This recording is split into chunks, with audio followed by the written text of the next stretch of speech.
Imagine a quiet village evening suddenly shattered by fire from the heavens.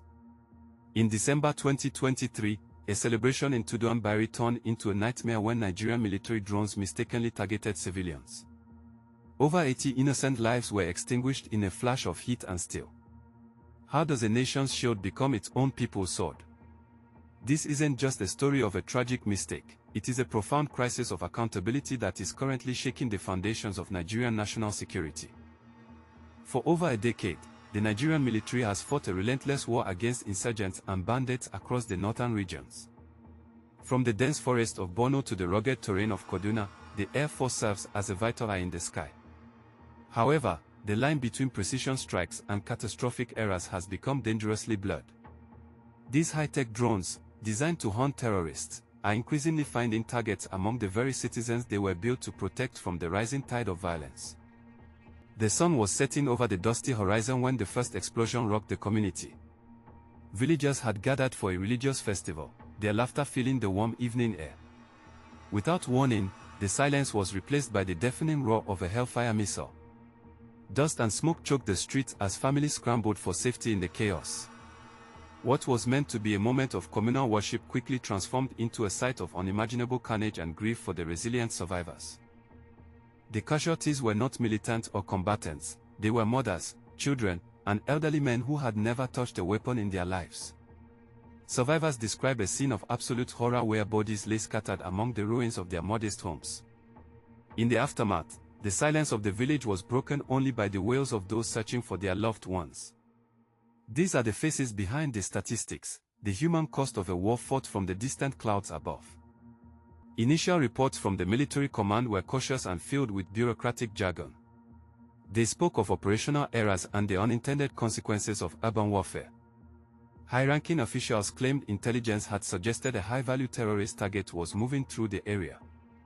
Yet, as the smoke cleared, no evidence of insurgent activity was found among the rubble. The discrepancy between the official narrative and the bloody reality on the ground began to spark a firestorm of public outrage and deep-seated disbelief nationwide. Amidst the rising tide of anger, the National Human Rights Commission issued a stern and unprecedented demand for transparency. The NHRC, an independent body tasked with protecting the rights of every Nigerian, insisted on a full explanation for the repeated airstrikes hitting civilian centers. They are not merely asking for an apology, they are demanding a comprehensive investigation into the protocols that failed so catastrophically. This bold move signals a significant shift in the quest for military accountability within the country today. To understand the current tension, one must look back at a pattern of similar incidents that have plagued the region. From the Ran IDP camp bombing years ago to more recent strikes in Nasarawa, the list of mistakes is growing long and painful. Each incident follows a familiar script, a tragic strike, a promise of investigation, and then a deafening silence. The NHRC's latest intervention aims to break this cycle of impunity that has left thousands of Nigerians feeling vulnerable and forgotten. Modern warfare relies heavily on unmanned aerial vehicles, providing a safe distance for operators but a little proximity for those on the ground. While drones offer superior surveillance, they are only as good as the human intelligence guiding them. In the Nigerian context, the reliance on technological solutions without adequate ground verification has proven to be a recipe for disaster. Experts argue that the disconnect between the remote pilot and the local reality is where these fatal errors are born and nurtured. Under international humanitarian law, the principle of distinction is paramount. Military forces must always distinguish between combatants and civilians. When the Nigerian military launches an airstrike, they are bound by these global standards. The NHRC is now questioning whether these rules of engagement were disregarded or if the military's internal guidelines are fundamentally flawed. The legal implications are immense, as these actions could potentially be classified as war crimes if negligence is proven in a formal court of law. In small clinics and overcrowded hospitals, the survivors of these strikes tell their stories through bandages and tears. A young father recounts losing his entire family in a single second of fire. He asks why the government he pays taxes to is the same entity that destroyed his world. These voices are the heartbeat of the NHRC's demand. They represent a demographic that feels abandoned by the state, caught between the violence of terrorists and the errors of the military defenders. Across Nigerian cities, from Abuja to Kaduna, activists and concerned citizens have taken to the streets. They carry placards demanding justice for the victims of the airstrikes. The sentiment is clear: security should not come at the cost of innocent blood. These protests have put immense pressure on the federal government to move beyond rhetoric. The NHRC's demand for explanations provides a formal channel for this grassroots anger, turning public outcry into a structured pursuit of legal and moral accountability. At the heart of every errant strike lies a failure of intelligence. How did a gathering of worshippers get identified as a group of armed bandits? Sources within the security apparatus suggest that reliance on faulty tip-offs and poor area interpretation are major contributors. The NHRC is specifically calling for a review of how intelligence is gathered and verified before lethal force is authorized. Without fixing the intelligence gap, the military risks repeating these tragedies despite their best technological intentions and capabilities. The National Human Rights Commission holds a unique position in the Nigerian government structure. While funded by the state, its mandate is to be the watchdog for the people. By demanding a public explanation, the NHRC is testing the limits of its own authority against the traditional secrecy of the Nigerian military. Their success or failure in this endeavor will define the future of human rights oversight in the country. It is a high-stakes battle for the soul of Nigerian democracy. Inside the corridors of power, military leaders defend their operations as necessary for national survival. They point to the hundreds of successful strikes that have neutralized genuine threats and saved lives. They argue that the fog of war makes perfection impossible and that critics do not understand the complexities of counterinsurgency. However, the NHRC argues that complexity is no excuse for the loss of civilian life. The tension between military necessity and human rights has reached a critical breaking point in Nigeria. The world is watching. International human rights organizations and foreign partners who supply military hardware are closely monitoring the NHRC's inquiry. There are growing calls for foreign governments to condition military aid on Nigeria's ability to protect civilians. If the Nigerian military cannot demonstrate a commitment to accountability, it may find itself increasingly isolated on the global stage. The NHRC's demand is not just a domestic issue, it is a matter of international diplomacy and the global reputation of the Nigerian state. In the affected villages, life will never be the same.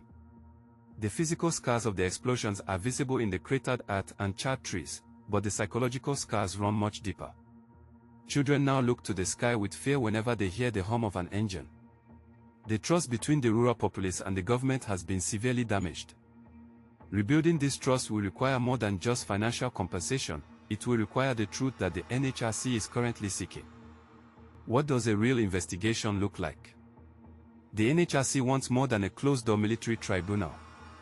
They are pushing for an independent inquiry that includes civil society members and forensic experts.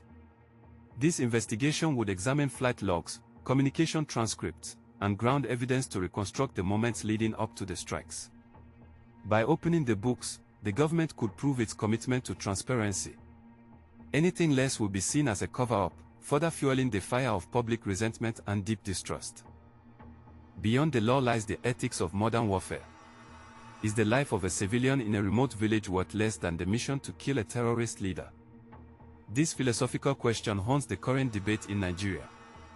Philosophers and religious leaders are weighing in, reminding the nation that every life is sacred. The NHRC's mission is grounded in this ethical certainty, that the state has no right to take the lives of its innocent citizens, regardless of the perceived security benefits. Nigerian journalists have played a crucial role in bringing these tragedies to light. Through courageous reporting from conflict zones, they have ensured that the names of the victims are not forgotten. The media's relentless pursuit of the truth has provided the NHRC with the public backing needed to challenge the military. In an era of misinformation, these factual reports serve as a vital check on power.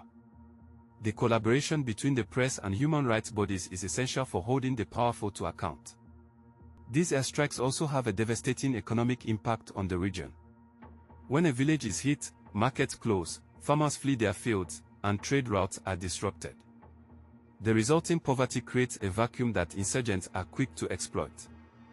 By accidentally killing civilians, the military may be inadvertently fueling the very insurgency they are trying to crush. The NHRC's call for accountability is therefore also a call for a more sustainable and effective security strategy that prioritizes the stability of local communities. Despite the tragedy, there are voices calling for reconciliation and reform. Community leaders are working with the NHRC to ensure that the voices of the survivors are heard in the halls of power. They hope that this moment of crisis can be turned into a catalyst for systemic change. The goal is a military that is not only powerful but also precise and principled. This hope is fragile, but it is the only path forward for a nation weary of conflict and loss. The NHRC is also advocating for clear policy changes, such as the establishment of a permanent civilian casualty tracking cell. This would ensure that every incident is recorded and analyzed to prevent future occurrences. They are calling for mandatory human rights training for all drone operators and Air Force personnel. These practical steps, if implemented, could transform the Nigerian military into a modern force that respects the sanctity of life. The blueprint for reform is there. What is needed is the political will. Nigeria is at a crossroads. The conversation sparked by the NHRC goes beyond military tactics. It is about the kind of country Nigerians want to live in. Is it a country where the state can kill with impunity, or one where every citizen is protected by the rule of law? This national dialogue is essential for the health of the democracy. As the NHRC awaits a formal response from the military, the entire nation holds its collective breath, waiting for a sign of progress. The clouds over Nigeria carry the weight of both protection and peril.